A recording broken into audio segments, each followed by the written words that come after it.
हम एक एक सेगमेंट को एनालाइज करेंगे और शुरुआत कर लेते हैं पावर सेगमेंट से। SJVN, PFC, REC stellar performance रहा है और अब शेयर प्रतिशत में नहीं गुना में बढ़े हैं। आप चाहे आरईसी को देख लीजिए, पीएफसी को देख लीजिए, चाहे सतलुज जल विद्युत निगम यानी कि एसजेवीएन को देख लीजिए। और उसकी वजह यह है कि विंड और सोलर प्रोजेक्ट के लिए मजबूत ऑर्डर्स हैं। सोलर एनर्जी को बढ़ावा देने के लिए बहुत सारे कदम उठाए गए हैं सरकार की तरफ से, कंपनीज भी इनिशिएटिव्स ले रही हैं और आरडीएसएस के तहत FY23 से FY25 के बीच में 2.5 लाख करोड़ रुपए की डिसबर्समेंट की उम्मीद है। गौरांग सर, हम देख रहे हैं कि थोड़ी थोड़ी प्रॉफिट टेकिंग आ रही है आरईसी में, पीएफसी में, पावर स्टॉक्स में। आपको अभी कितनी वैल्यू दिख रही है और सबसे बेहतरीन अगर हम इस सेगमेंट की बात करें तो आपको कौन सा शेयर लग रहा है? तो अभिषेक जी, इस पर टिप्पणी से करने से पहले अगर आपकी अनुमति हो तो 30 सेकंड से ज्यादा समय लूंगा, अगर आप अनुमति दे तो, कुछ बात करने के लिए। हाँ हाँ सर, बिल्कुल बिल्कुल। तो ये जब से माननीय प्रधानमंत्री जी ने बातें की हैं और जो टिप्पणी करी है, तब से लेकर के आज तक मेरे ख्याल से एक सावधानी या फिर एक चेतावनी की बात करना चाहूंगा।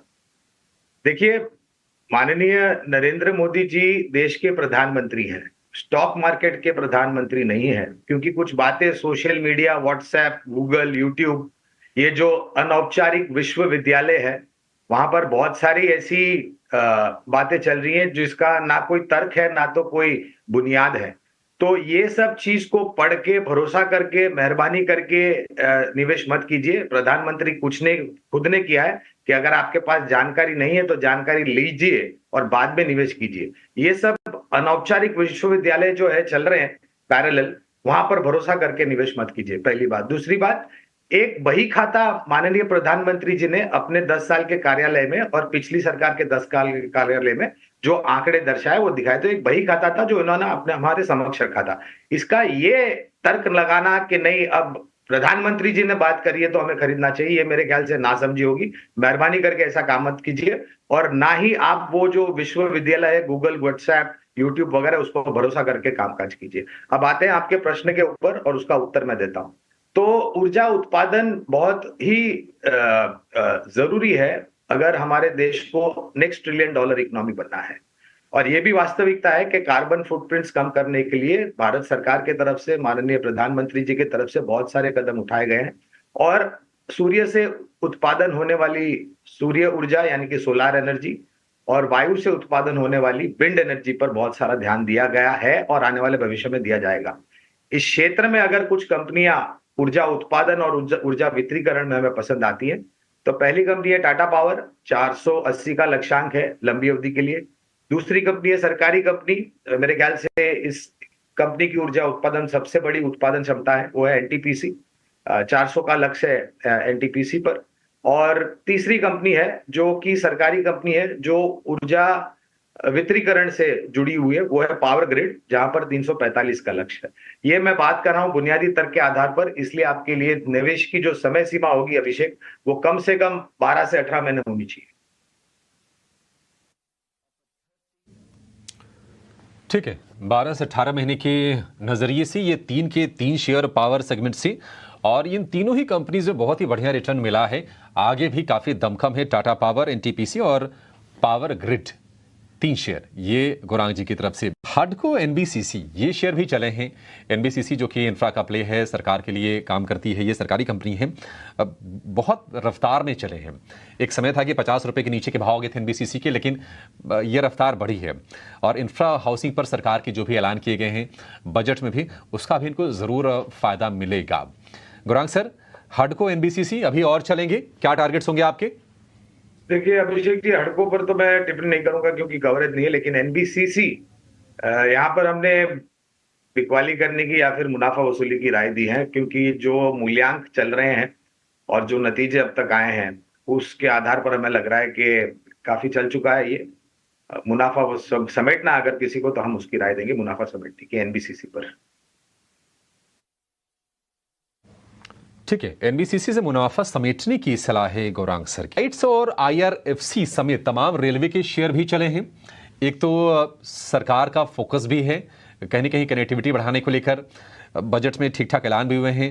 3 कॉरिडोर का भी वित्त मंत्री ने ऐलान किया और कहीं ना कहीं middle east Bharat economic corridor में भी इन कंपनीज के लिए मौके बनेंगे। आज हो रही है मुनाफा वसूली। गौरांग सर, इस मुनाफा वसूली में क्या एंट्री की कोशिश करें या फिर एक बार वाकई समेट लें, थोड़े नीचे आए, वैल्यूएशन करेक्शन हो जाए तो फिर से सोच लें इसको? भाव भगवान होता है अभिषेक, ना आपने देखा ना मैंने देखा, और शेयर बाजार की बुद्धिमत्ता को कभी चैलेंज नहीं करना चाहिए। इस क्षेत्र के ऊपर टिप्पणी करूंगा मैं अभिषेक, क्योंकि कंपनी स्पेसिफिक आईआरएफसी पर आईपीओ में आईपीओ नोट द्वारा निवेश की राय दी थी, उसके पश्चात कोई स्टैंड अलोन फंडामेंटल रिपोर्ट नहीं है। तो भारतीय रेल से जुड़ी हुई जो भी कंपनियां हो, चाहे वो सरकारी कंपनी हो या फिर निजी क्षेत्र की कंपनियां, बहुत आने वाला भविष्य में काम होगा यहाँ पर। और आपने एक शब्द का इस्तेमाल किया था, कनेक्टिविटी।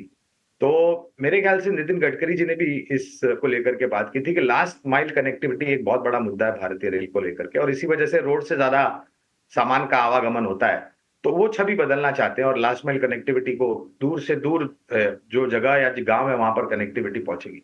तो फिर वो चाहे, एक रिकमेंडेशन नहीं कर रहा, मैं सिर्फ नाम मात्र ले रहा हूं अभिषेक, फिर वो आईआरएफसी जैसी कंपनी हो, आरवीएनएल जैसी कंपनी हो, इरकॉन जैसी कंपनी हो, रेलटेल जैसी कंपनी हो, या फिर टीटागढ़ वैगन जैसी कंपनी हो, या फिर जुपिटर वैगन जैसी कंपनी हो, या फिर आईआरसीटी जैसी कंपनी हो।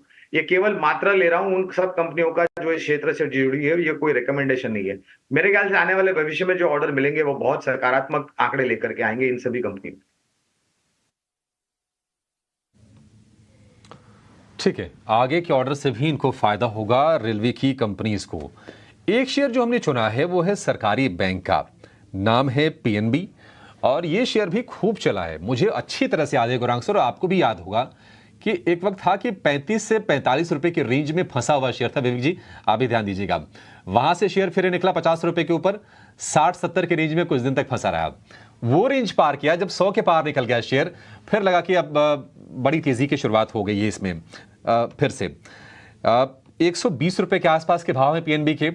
लोन ग्रोथ मजबूत है, एसेट क्वालिटी में लगातार सुधार हो रहा है। क्या ये पोर्टफोलियो का पार्ट होना चाहिए? अगर हां तो आप ये बताइए कि ये भाव ठीक है खरीदने के लिए? देखिए अभिषेक, 35 और 45 के बीच में मेरे ख्याल से हमने काफी चर्चा आपके सहयोगी चैनल ईटी नाउ पर भी की थी, और एक उम्र बीत गई इस शेयर को अपना रुझान दर्शाते दर्शाते। काफी लोग थक करके बेच भी दिए होंगे, ये सोच करके 45 से 65 हुआ, चलो बेच दो, निकलने को मिली, भगवान मालिक है, हमको निकलने का मौका दिया। लेकिन बहुत बड़ा परिवर्तन हुआ है। पहले तो पीएनबी एक ऐसी बैंक है, सरकारी बैंक, जहां पर जो उनकी लोन बुक है वो वनरेबल सेक्टर पर बहुत ज्यादा थी, और कुछ नाम तो अभी भी उछल रहे हैं, मेहुल चोकसी वगैरह जो भी है उसको लेकर के। तो वहां से जो परिस्थिति थी वो बहुत बड़ा सुधार हुआ है, और उसी सुधार के कारण हमने ये 100 के पार के स्तर देख रहे हैं। अब इस स्तर पर अगर आपको नई खरीदारी करनी हो तो मैं ये राय दूंगा कि पूरी ताकत लगा करके इस स्तर पर खरीदारी मत कीजिए, शुरुआत कीजिए लेकिन, और गिरावट पर जोड़ते जाए। अगर आप लक्ष्य हमें पूछते हैं तो फिलहाल जो भी नतीजे हमने देखे उसके आधार पर हमने 145 का लक्ष्य रखा हुआ है, ये भी लंबी अवधि के लिए। सर, ऑयल एंड गैस में आपकी कोई पिक है क्या? क्योंकि ओएमसीज ने तो तहलका मचा के रखा हुआ है। हमने तो कभी उम्मीद ही ना की थी, सपने में भी नहीं सोचेगा कि एक दिन आएगा कि ऑयल मार्केटिंग कंपनियों के शेयर इस तरह से दौड़ेंगे। बाजार हमेशा आपके, मेरे और विवेक जी के और हम सभी के विचारधारा और विपरीत के कामकाज करता है विषय। जब आप पूर्ण तरीके से धराशायी हो जाते हैं और माल बेच देते हैं तभी वो स्टॉक चलने लगता है, ये वास्तविकता है। तो ऑयल मार्केटिंग कंपनीज में बिल्कुल हमारी खरीदारी है, कुछ सूची है वहां पर। लेकिन जैसे विवेक जी ने बताया, कच्चा तेल और जो तांडव हूती रेबल्स ने रेड सी में मचा करके रखा था, उसके कारण थोड़ी बहुत आवागमन कच्चे तेल का पूरे विश्व भर में असर हुआ था। अब ये किसी के नियंत्रण में नहीं है, तो मैं वहां पर भी कोई आगे बढ़ते हुए टिप्पणी नहीं करूंगा। लेकिन बीपीसीएल पर 680 के लक्ष्यांक है, आईओसी पर 225 के लक्ष्यांक है, एचपीएससीएल के नतीजे पर हम अभी थोड़ा आत्मचिंतन कर रहे हैं, इसलिए वहां पर अंडर रिव्यू है, इसलिए मैं विशेष रूप में टिप्पणी नहीं करूंगा। ठीक है, आईओसी के लिए 225 का लक्ष्य 6 महीने में, और बीपीसीएल पर भी बुलिश हैं गौरांग जी। आखिर में एक ऐसा सेक्टर जहां पर हम ठीक ठाक रौनक देख रहे हैं वो है इंश्योरेंस का। जीआईसीआरई हो गया, न्यू इंडिया इंश्योरेंस हो गया, वहां पर तेजी है। Q3 मुनाफे में अच्छी बढ़ोतरी हुई है और जनरल इंश्योरेंस के नए नियमों से कंपनियों को फायदा हो रहा है। गौरांग सर, पहले व्यू आपसे चाहेंगे और छोटा जवाब विवेक जी से चाहेंगे। जीआईसी और न्यू इंडिया भविष्य आप किस तरह का देख रहे हैं? तो नॉन लाइफ में पहले थी कवरेज इन सब कंपनियों पर, लेकिन फिर हमने हमारी कवरेज निकाल दी है। तो और एक निजी क्षेत्र की कंपनी है जो कि जनरल इंश्योरेंस से ताल्लुक रखती है, वो है आईसीआईसी लोम्बार्ड। ये हमें अच्छी लगती है। इसके अलावा जो जीवन बीमा से जुड़ी हुई कंपनियां हैं, LIC, prudence, ICICI Pru life, HDFC life, SBI life, ये हमें काफी पसंद है।